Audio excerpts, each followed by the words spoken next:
خطبے کے دوران سو گئے تو وضو کا حکم۔ جمعے کے دن خطبے کے وقت لوگ سو جاتے ہیں، گالوں پر ہاتھ رکھ کر کسی چیز سے ٹیک نہیں لگاتے، کیا اس سے وضو ٹوٹ جاتا ہے اور نماز ہو جائے گی؟ حماد صاحب یونان گریس سے۔ حماد صاحب وضو نماز تو ہو جائے گی ان کی، لیکن ان سے کہیں کہ گھر میں جا کے سویا کریں، مسجد میں سونے کے لیے کائنڈلی نہ آیا کریں۔ تو جو عربی میں خطبہ ہوتا ہے نا، وہ تمیز سے سننا واجب ہے۔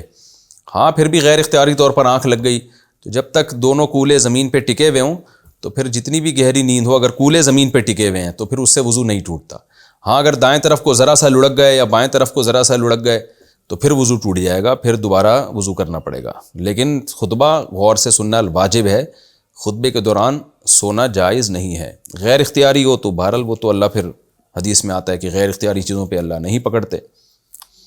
غیر مسلم کو جواب میں نمستے کہنا، اگر کوئی غیر مسلم ہمیں نمستے کہے تو ہم جواب میں بھی اسے نمستے کہہ دیں تو کیا یہ کفر ہوگا؟ انویز لاکھانی نالا سو پار انڈیا۔ نہیں جی، کفر تو نہیں ہوگا، لیکن آپ اس کو نمستے نہ کہیں، آپ اس سے اصل جو جواب ہے وہ یہ ہے کہ السلام علی من اتبع الہدی، کہ جو بھی ہدایت کی اتباع کرے، سیدھے راستے پہ چلے، اس پر سلامتی ہو۔ یہ جواب ہے اصل میں غیر مسلم کو دینے کا۔ تو وہ پوچھے گا کہ پتہ نہیں کیا کہا آپ نے، تو آپ کہیں گے یہ ہمیں شریعت میں حکم ہے کہ اس طرح سے ہم غیر مسلم کو سلام کرتے ہیں، السلام علی من اتبع الہدی۔ وہ پھر اس کا مطلب پوچھے گا تو آپ کہیں اس کا مطلب ہے جو بھی سیدھے راستے کو فالو کر رہے ہیں اللہ اس پہ سلامتی کرے۔ تو پھر وہ کہے گا اچھا تم ہی سیدھے راستے کو فالو کر رہے ہو، ہم نہیں کر رہے کیا؟ تو آپ کہیں ہم نے کب کہا تم نہیں کر رہے؟ نہ ہم نے یہ کہا کہ تم کر رہے ہو، ہم نے تو کہا تم اگر کر رہے ہو تو اللہ کی تم پہ سلامتی ہو، نہیں کر رہے ہو تو پھر تمہارا ہیڈیک ہے، پھر کیوں نہیں کر رہے بھائی؟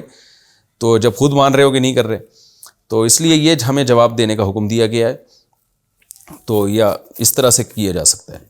کمپنی کی طرف سے ہیلتھ انشورنس کا حکم۔ خلیجی ممالک میں یہ قانون ہے کہ کمپنیاں ہیلتھ انشورنس دیتی ہیں جو اسلامی اور غیر اسلامی دونوں ہو سکتی ہیں، اور وہ انشورنس اب آپ کے سیلری پیکیجز کا حصہ ہوتی ہیں، لہذا ہم جس اسپتال میں بھی جاتے ہیں تو ہماری انشورنس چارج ہو جاتی ہے۔ اس کا حکم بتائیے محمد محسن قطر سے۔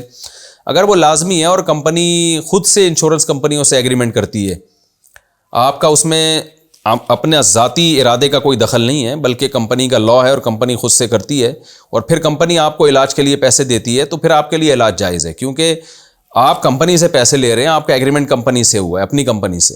انشورنس کمپنی کیا کر رہی ہے وہ آپ کی کمپنی جانے، انشورنس کمپنی جانے۔ لیکن اگر کمپنی آپ کی ڈائریکٹ ڈیلنگ انشورنس کمپنی سے کرواتی ہے اور انہی پیپر پہ سائن کرواتی ہے کہ ڈائریکٹ آپ کا ایگریمنٹ انشورنس کمپنیوں سے ہو رہا ہے، اور پھر اس بیس پہ آپ کی تنخواہ سے پیسے کاٹتی ہے، تو پھر جتنے پیسے آپ کی تنخواہ سے کاٹے اتنا علاج تو بالکل آپ کرا سکتے ہیں۔ اسی طرح وہ بھی علاج کرا سکتے ہیں کہ جتنے کاٹے نہیں ہیں لیکن آئندہ کٹیں گے، تو یعنی جتنی آپ کی اصل رقم ہے نا جو کٹ رہی ہے اس کے بقدر علاج جائز ہے۔ جو اضافی پروفٹ ہوگا، جو اضافی خرچہ ہوگا، وہ فتویٰ بہرحال یہی ہے کہ اس کو آپ کو صدقہ کرنا پڑے گا۔ یہ جب ہے کہ جب آپ کا اور انشورنس کمپنی کی ڈائریکٹ ڈیلنگ کمپنی کروائے، تو اس صورت میں۔ باقی اسلامی انشورنس اگر ہے تو اس میں علماء کا مشہور اختلاف ہے، ہمیں اس پہ تحفظات ہیں، اس پہ ہمیں جائز ہونے پر اطمینان نہیں ہے، لیکن حضرت مفتی تقی صاحب اس کو جائز کہتے ہیں۔ تو پھر ایسی صورت میں جب علماء کا ہی آپس میں اختلاف ہو جائے تو اس میں پھر یہی ہے کہ احتیاط یہ ہے کہ اجتناب کیا جائے، اور گنجائش یہ ہے کہ آپ کسی بڑے عالم کو فالو کر رہے ہیں تو وہ گنجائش کی بات ہے۔